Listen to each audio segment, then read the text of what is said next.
பண்ண போறோம்னா முட்டை செய்ய போறோம். ஸோ அம்மா இன்கிரீடியன்ஸ் சொல்லுவாங்க, நீங்க பாருங்க. மைதா மாவு,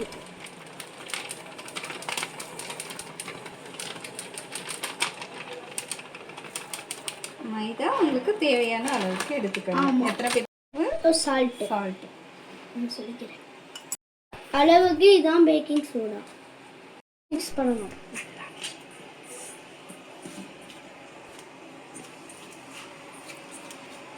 இது வந்து கலர் கலராக எடுத்துக்கலாம். எல்லோ கலர் பண்ணிக்கலாம், ரெட் கலர் பண்ணிக்கலாம். உங்களுக்கு என்ன கலர் பிடிச்சிருக்கோ அந்த கலரில் முட்டாய் பண்ணிக்கலாம்.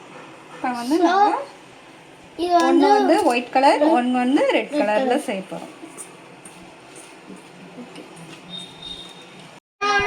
எண்ணெய் ஊற்றிக்கணும் கொஞ்சமாக.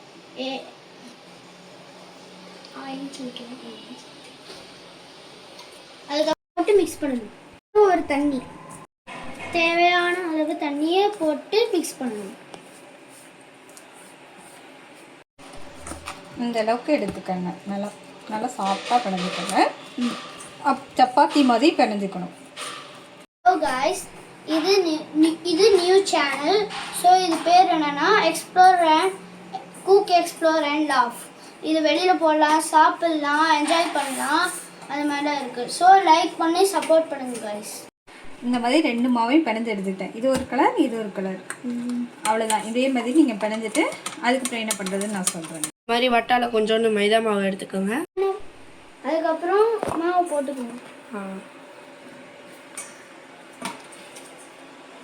அந்த மாவு போட்டு நல்லா இந்த மாதிரி பண்ணணும்.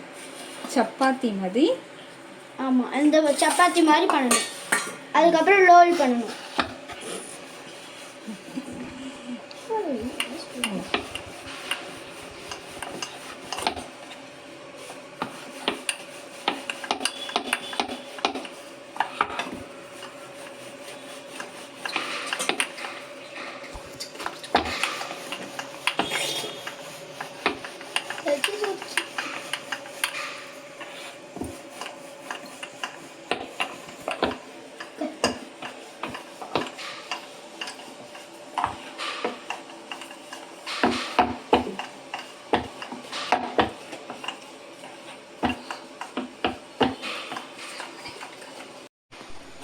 என்ன பண்ணணும்?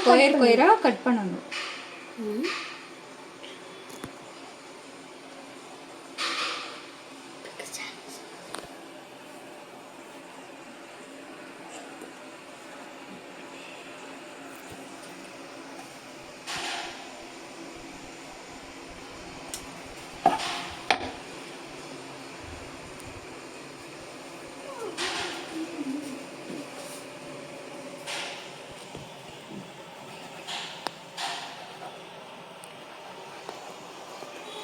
ஏன்னா கீழே வச்சுக்கலாமா?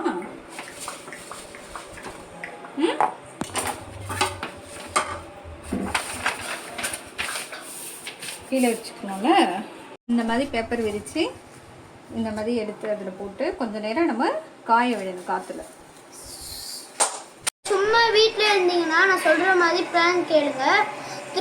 3D டோனிங்கர் வெப்சைட்டில் போனீங்கன்னா கார்ஸு 3D மாடிஃபை பண்ணிக்கலாம். அதுக்கப்புறம் அவங்க டிசைனர்ஸ் ரொம்ப பிடிச்சிச்சுன்னா நீங்கள் மணி டாலர்ஸ் என்ன வேணாலும் வாங்கிக்கலாம். ஸோ அது வந்து பிஸ்னஸ். நீங்கள் கம்ப்யூட்டர்ஸ் ஒரு மொபைல்ஸ் அந்த மாதிரி பண்ணிக்கலாம்.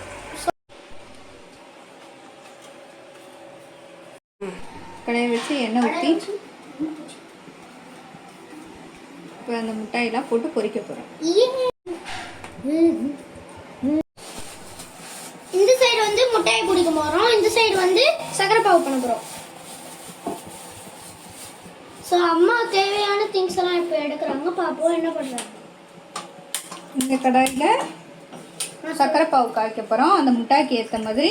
ஆமாம், அந்த முட்டாய்க்கு ஏற்ற மாதிரி சக்கரை பாவு. சக்கரை பாவு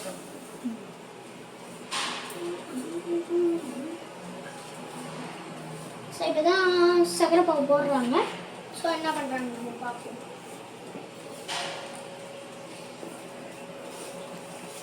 அளவாக போட்டுக்கோங்க, உங்களுக்கு இனிப்புக்கு ஏற்ற மாதிரி. ஆமாம், அளவுக்கு இனிப்பு தான். ஸோ நீங்கள் அளவாக போடலன்னா பெரிய பிரச்சனை இல்லை.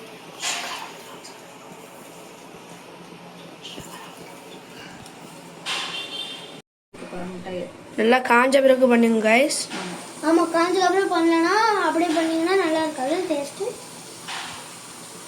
இந்த போல் பொரிஞ்சு வரணும்.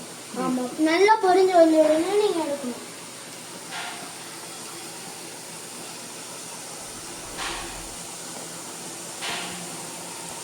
இந்த மாதிரி நல்லா பொரிஞ்சு வந்ததுக்கப்புறம் நம்ம எடுத்துடணும். அவ்வளோதான். எண்ணெயை நல்லா வடிக்கட்டுங்க கைஸ், அப்புறம் கொலஸ்ட்ரால் வந்துடும். ஆமாங்க கைஸ், அவங்க சொல்றது கரெக்டு தான், கொலஸ்ட்ரால் உண்டு. ஸோ அது என்ன ஸ்வீட்டுன்னு கமெண்ட்டில் சொல்லுங்கள். ஆமாம், இதுக்கு என்ன பேர் வைக்கலாம் நீங்களே கமெண்ட்ஸில் சொல்லுங்கள். பாவு இந்த அளவுக்கு பொரிச்சு வந்ததுக்கப்புறம் ரவா ஆஃப் பண்ணிட்டு இந்த முட்டையில் நம்ம ஊற்றி கொஞ்சம் கொஞ்சமாக ஊற்றணும்.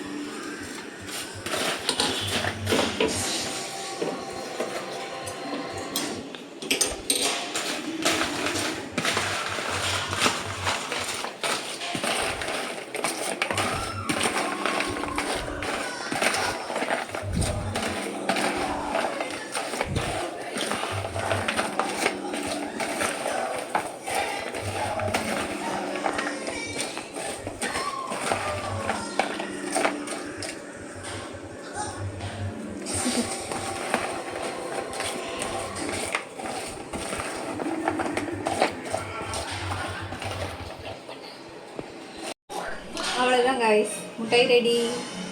சாப்பிட்டு பார்த்துட்டு எப்படி இருக்குன்னு சொல்லுங்கள், கமெண்ட் பண்ணுங்கள், ஷேர் பண்ணுங்கள். இது இப்போ சாப்பிட்டு பார்ப்பாரு.